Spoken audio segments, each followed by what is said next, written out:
Bienvenidos a esta segunda parte del video en donde hablaremos sobre el mito del quinto sol y los estudios que se han hecho en base a este.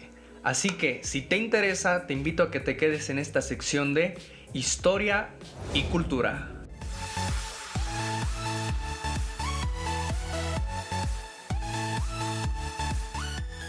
En el video pasado les hablé sobre las fuentes primarias en donde se recopiló la historia de este mito, los documentos que los españoles, los conquistadores, escribieron en la época del siglo XVI y que en la actualidad pues nos sirven como fuente testimonial principal de esas épocas. También les mencioné sobre la diferencia entre el suceso histórico y el estudio histórico. Para ser más precisos, un suceso histórico, un hecho o un proceso histórico es algo que, como ya lo había mencionado, que ya sucedió en el tiempo, es decir, eso ya pasó, eso ya nadie lo va a poder cambiar absolutamente, eso ya pasó.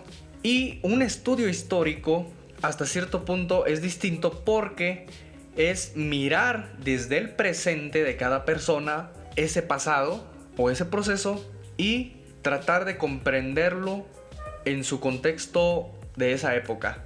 Pero esto tiene a veces un poco de limitantes porque aunque los historiadores tratemos de reconstruir de la mejor manera posible, muchas veces nuestra visión histórica se ve afectada por muchos factores externos, como lo es nuestra cultura, la misma sociedad, incluso nuestros propios intereses. Entonces todo esto ya afecta a la vez un poco la reconstrucción histórica. No quiere decir que esto sea malo, simplemente es que cada persona vemos las cosas de manera tan distinta y lo mismo pasa en la historia. Cada historiador, cada estudio que se ha hecho se ve desde un punto de vista en el tiempo y desde un punto de vista social y cultural tan distinto que nos permite poder contemplar desde diferentes aspectos, desde diferentes perspectivas, un suceso como tal.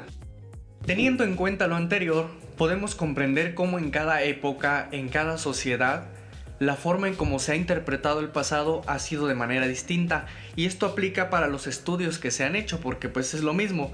En cada estudio que se ha hecho, pues el pasado se ha interpretado de maneras muy diferentes. Los primeros estudios que aparecen de manera ya más seria para poder comprender los pueblos prehispánicos van a aparecer en el siglo XVIII. Esto impulsado en parte por la Ilustración francesa, un movimiento cultural ideológico en el cual se impulsaba el razonamiento lógico por encima de cualquier otro tipo de conocimiento de la época. Y como son muchísimas obras, muchísimos ejemplos los que hay, solo les voy a mencionar los más característicos o los que yo considere que sean de mejor ejemplificación de cada época. En el siglo XVIII vamos a encontrar a Lorenzo Boturini. Él es un personaje de origen italiano que hizo una historia denominada La idea de una nueva historia general de la América septentrional.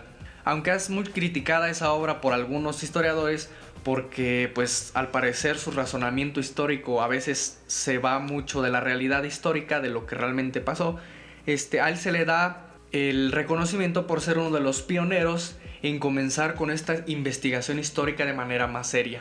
Francisco Javier Clavijero y su obra Historia Antigua de México es hasta hoy en día uno de los mejores referentes o ejemplos de un estudio histórico del pasado. Esta obra fue escrita en 1780 y pues hasta la actualidad, si tienes la posibilidad de leerlo, en verdad te la recomiendo mucho. Es muy buena y nos ayuda a comprender un poco más desde el punto de vista de él y desde su análisis y estudio cómo eran las sociedades prehispánicas en un ámbito muy amplio. Antonio León y Gama en su obra nos comparte una experiencia muy interesante, y es que a él le tocó vivir el descubrimiento de la piedra del sol. Es decir, este símbolo iconográfico de los antiguos mexicas lo habían enterrado en lo que hoy es el actual Zócalo.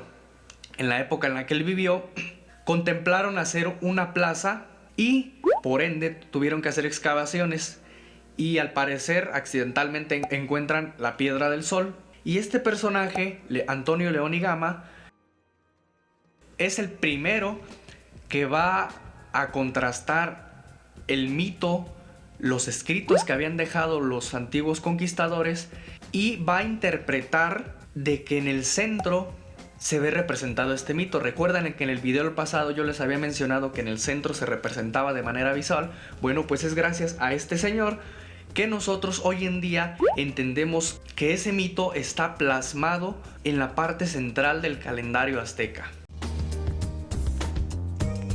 En el siglo XIX van a pasar muchísimas cosas, y es que después del proceso de independencia de México, la forma en cómo se va a ver a los pueblos prehispánicos se va a polarizar, porque por un lado estaban todavía los que tenían una visión muy colonizada, en donde observaban a los pueblos prehispánicos como sociedades o como grupos humanos que simplemente no tenían cultura y que no tenían ni siquiera la necesidad, que no era necesario ni siquiera tomarlos en cuenta.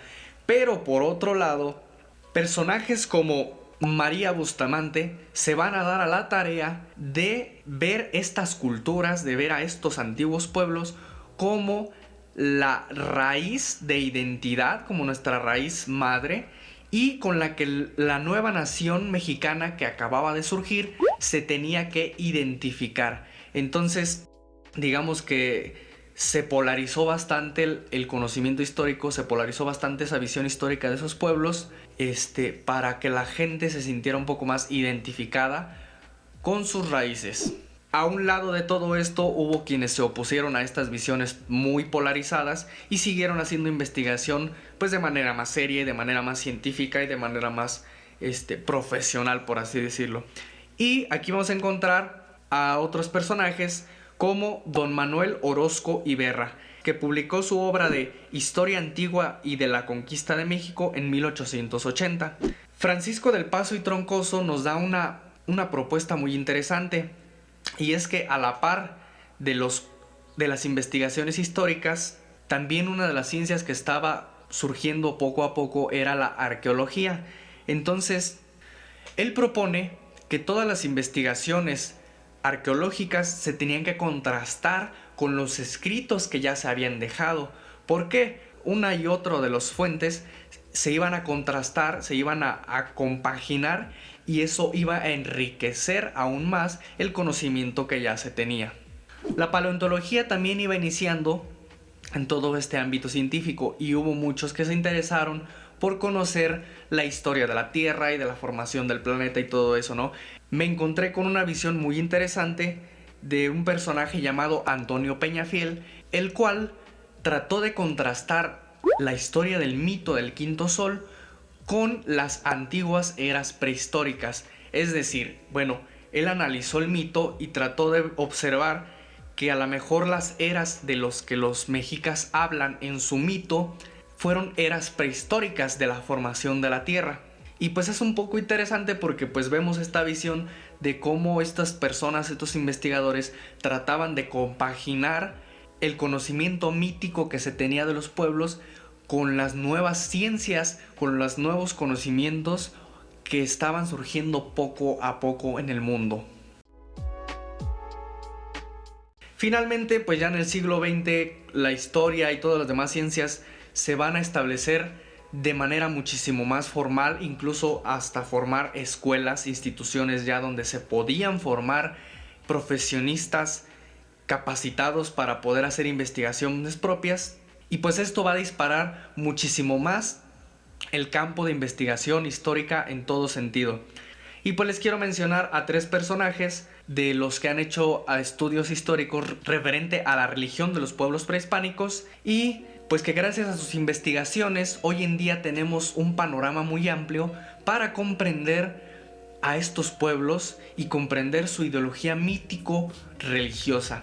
Entre ellos está Miguel León Portilla, Enrique Florescano y Alfredo López Austin. Bueno, estos personajes, gracias a sus obras, hoy en día tenemos un conocimiento popular de la historia muchísimo más amplio, y pues prácticamente con las escuelas, con las universidades en las que hoy en día pues se puede estudiar historia, muchos interesados en los temas pueden todavía incluso agrandar estas temáticas porque pues a final de cuentas esto no se acaba.